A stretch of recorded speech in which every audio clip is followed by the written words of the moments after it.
Mecca Medina সহ অন্যান্য আরব দেশগুলো ডক্টর জাকির নায়েকের গুণগান গাচ্ছে এবং বিভিন্ন ধরনের পুরস্কার দিয়েছেন, কিন্তু আমাদের দেশের কিছু হুজুররা বলেন ডক্টর জাকির নায়েক টাই পরে তাকে ইহুদিদের দালাল বলছে, এটা কি ঠিক? এই প্রশ্ন অনেক ওল্ড, এটা আপডেট প্রশ্ন না। কারণ হলো আমাদের দেশের হুজুরদেরও ম্যাক্সিমাম এখন ডক্টর জাকির নায়েককে সমর্থন করে।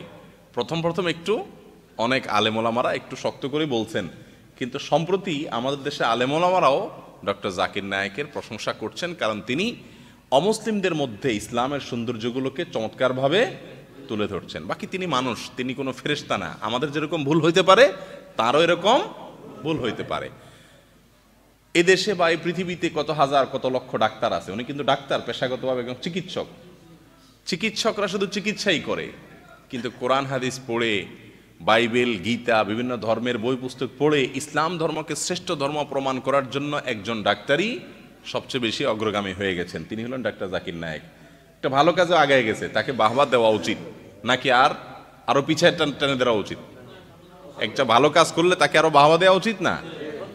তার মাধ্যমে শত শত হিন্দু মুসলমান হয়েছে, শত খ্রিস্টান মুসলমান হয়েছে।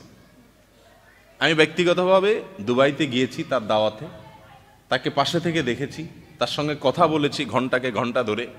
তার মতো বিনয়ী মানুষ, বিনম্র মানুষ, আলেমদেরকে অনেক শ্রদ্ধা করেন। বাকি ওই যে বললাম, মানুষ, কেউ আমরা ভুলের ঊর্ধ্বে। শুরুর দিকে তিনি কিছু কথার মধ্যে ওনার ভুল হতো, যেগুলো পরবর্তীতে তিনি সংশোধন করছেন, ওলামাদের পরামর্শ নিয়েছেন। এই জন্য সমালোচনা তো করাই যেতে পারে, কিন্তু সমালোচনা করতে করতে আমরা অনেকে ইয়াহুদিদের দালাল বানাই দিই। এটা যে কত জঘন্য অপরাধ! একজন মুসলমানকে আপনি ইয়াহুদিদের দালাল বলা, এটা কবিরা গুনাহ। কিন্তু কবিরা গুনাহ অনেক হুজুররাও আমরা করতেছি। আল্লাহ তাআলা আমাদেরকে বুঝার তৌফিক দান করুন।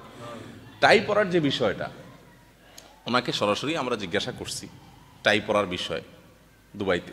উনি বললেন যে আমি মক্কার ইমামদেরকে জিজ্ঞাসা করেছি, ওনাদের সাথে আমার সম্পর্ক আছে, শেখ সুদাইস, অন্যান্য বড় বড় আলেমদেরকে জিজ্ঞাসা করেছি। ওনারা বলেছেন যে এটা পড়া সরাসরি হারাম, নিষেধ, এরকম বলার কোনো সুযোগ নেই। আমরা অনেকে মনে করি এটা টাইটা খ্রিস্টানদের মার্কা। জাকির নায়েক সাহেব বললেন যে এখনো পর্যন্ত আমি এটা নিয়ে প্রচুর পড়াশোনা করছি, খ্রিস্টানদের ধর্মের কোনো নিদর্শন বহন করে টাই, এরকম কিছু আমি এখনো পর্যন্ত পাই নাই। তবে হ্যাঁ, আমরা অবশ্যই বলবো মুত্তাকি, পরহেজগার, নেককাররা যে ধরনের পোশাক পরে সে ধরনের পোশাক পরাটাই ভালো। কিন্তু তাই বলে টাই পরছে দেখে উনি ইহুদিদের দালাল হয়ে গেছে, এটা বলার কোনো সুযোগ নাই। যে ইহুদিদের দালালি করবে মুসলমান হইয়া, সে তো আরো বেশি ইসলামী লেবাস পড়বে, কারণ ও তো দালাল, ও তো ভান ধরবে, ঠিক না? ঠিক।